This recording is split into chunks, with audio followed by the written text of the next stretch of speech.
2026 మార్చి నెల 19 నుండి 2027 ఏప్రిల్ 6వ తారీఖు వరకు ఈ పరాభవ నామ సంవత్సరం పెడతారు. పరాభవ అంటే పరాభవం పొందటమే, అవతల వారితో పరాభవం పడటం. ఇది ఈ సంవత్సరం పేరే అట్లా ఉంది. పైన ఈ రాశి వాళ్ళకి ఏ గ్రహాలు బాగాలేవు. కుజుడు బాగాలేడు, గురువు బాగాలేడు, శని బాగాలేడు. కుజ గురువులు పూర్తిగా అరిష్టంగా ఉన్నారు. మరి కుజుడు అష్టమంలో, గురువు 12 ఉండటం చాలా ఇబ్బందికరం. మరి 12 గురువు కానీ, మరి 8 కుజుడు కానీ ప్రాణకంటకుడు, ప్రాణం తీసుకుందాం చచ్చిపోదాం అనేటువంటి పరిస్థితి వస్తుంది.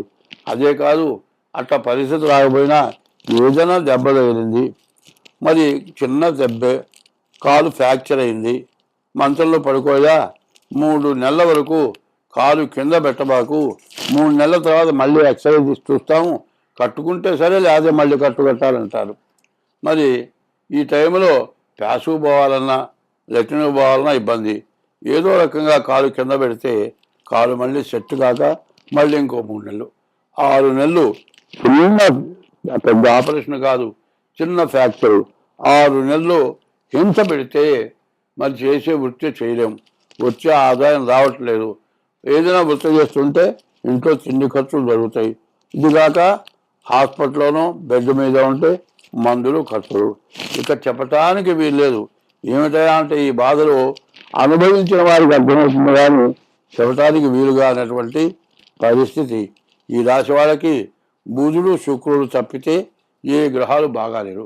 బుధుడు వల్ల వ్యాపారం సాగుతుంది, శుక్రుడు వల్ల భార్య అనుకూలమవుతుంది, వివాహం కావటానికి తప్పనిసరిగా వివాహం అయ్యే పరిస్థితి కనపడుతుంది. కానీ వివాహం ఎట్లా పడితే అట్లా చేసుకోకూడదు. డేట్ ఆఫ్ బర్త్ ద్వారా జాతకం చూసి పెద్దవాళ్ళ నిర్ణయంతో వివాహం జరిగితే మంచిది.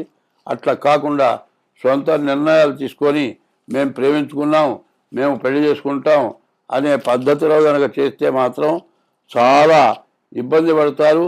తర్వాత పెద్దవాళ్ళని మాట్లాడినీరు, మేమిద్దరం నిర్ణయం చేసుకున్నాం, ఏదైనా ఉంటే మేమిద్దరం మాట్లాడుకుంటాం, మీరెవరు రావద్దు అంటారు. ఇట్లా తయారై బజార్న పడి గందరగోళాలు అయ్యే పరిస్థితులు బాగా ఎక్కువగా కనపడుతున్నాయి. ఈ కర్కాటక రాశి పరిస్థితి పూర్తిగా బాగాలేదు. అయితే ఈ రాశికి 2 ఆదాయం 11 ఖర్చు ఉంది. ఆదాయం కంటే ఖర్చు బాగా ఎక్కువగా కనబడుతుంది. కాబట్టి ఆదిత్యోర్కో రవిర్భానుర్భాస్కర దివాకర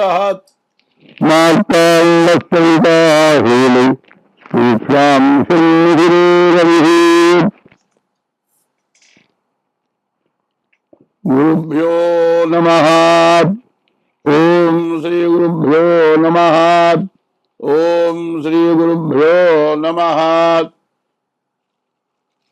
కళ్యాణం కమనీయ కోమలకరైరాద్రాక్షతారోపణం కన్యాదాన పురస్సరం సురగురోర్విప్రాశిషానుగ్రహం బాహ్వోక్తం కలబంధనం దశగుణం మాంగళ్యసూత్రాన్వితం సీతారాఘవయోర్వివాహ సమయే దేవాదివం మంగళం.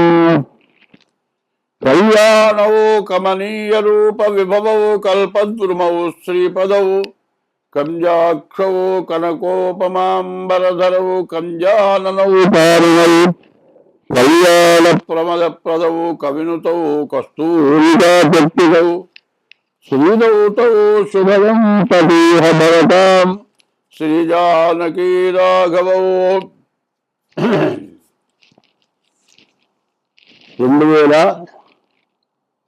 2026వ సంవత్సరం మార్చి నెల 20వ తారీఖు నుండి 2027 ఏప్రిల్ 6వ తారీఖు వరకు పరాభవనామ సంవత్సరం. మరి నూతన సంవత్సరం. అందరిగా జనవరి వస్తే నూతన సంవత్సరం అనుకుంటారు. మన హిందూ దేశంలో, అందులో తెలుగు రాష్ట్రంలో తెలుగు పంచాంగం మార్చి ఈ సంవత్సరం 20 నుండి 2026 మార్చి 20 నుండి 2027 ఏప్రిల్ 6వ తారీఖు వరకు తెలుగు సంవత్సరం వచ్చింది. ఈ తెలుగు సంవత్సరంలో ఈ సంవత్సర ఫలితాలు చెప్పుకుందాం. ఇదివరకు ఇప్పుడు కూడా మాస ఫలితాలు చెప్పుకుంటున్నాం. ఇప్పుడు సంవత్సరం మొత్తం ఫలితాలు చెప్పుకుంటున్నాం. ఈ సంవత్సరం మొత్తం ఫలితాల్లో మొట్టమొదటి ఫలితం ఏమిటంటే మేషరాశి చెప్పుకోవాలి. 12 రాశుల్లో 1వ రాశి మొదటి రాశి మేషరాశి. ఈ మేషరాశి ఎక్కడ చూద్దాం.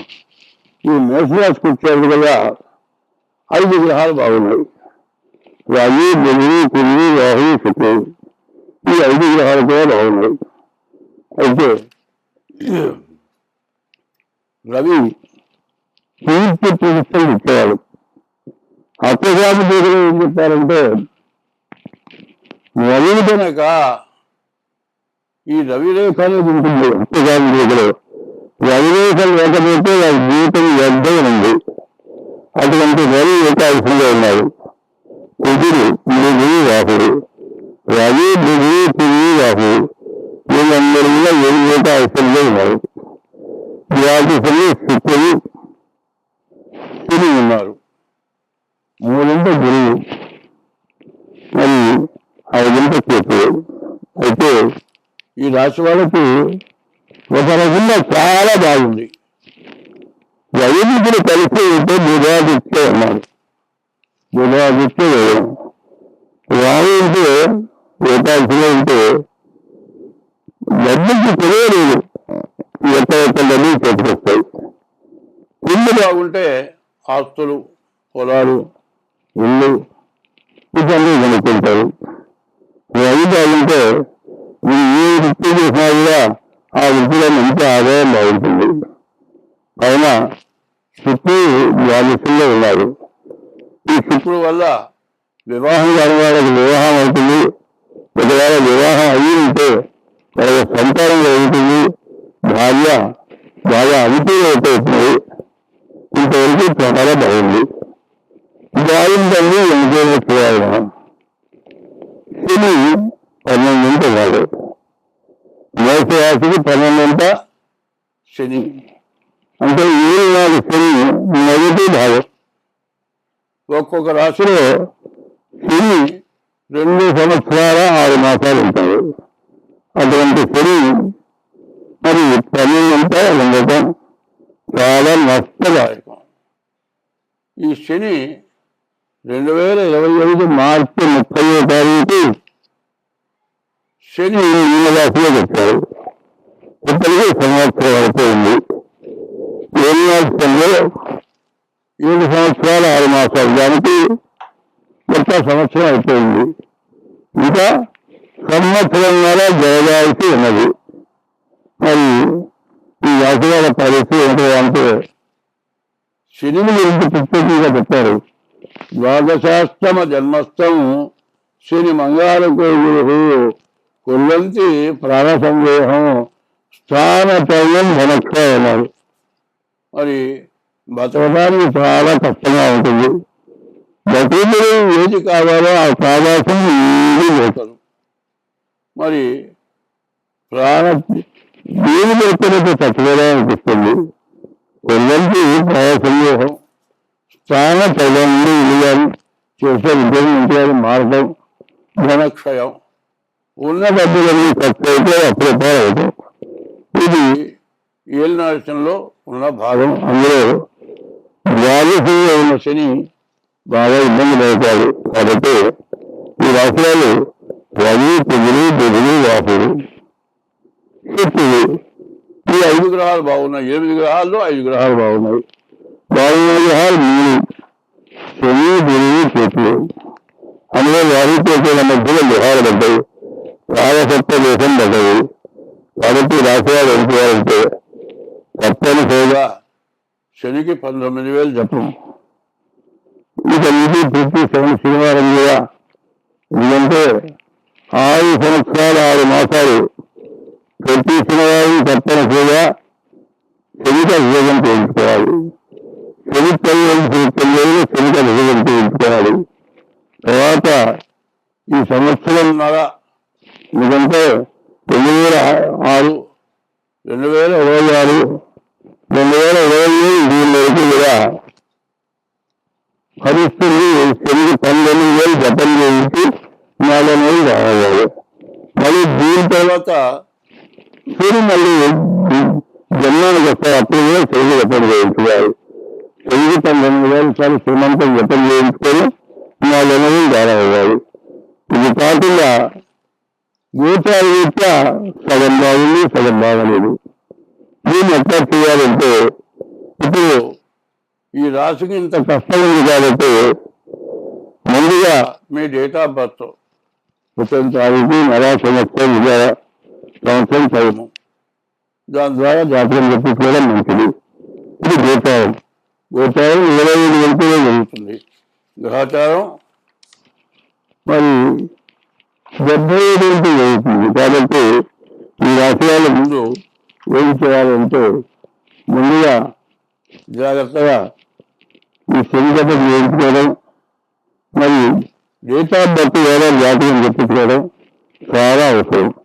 ఇది చేయకపోతే చాలా ఇబ్బందులు, కష్టాలు పడతారు. కాబట్టి ఈ రాశి వాళ్ళు తప్పనిసరిగా మన జాతకం చెప్పించుకోవడం అవసరం వస్తుంది.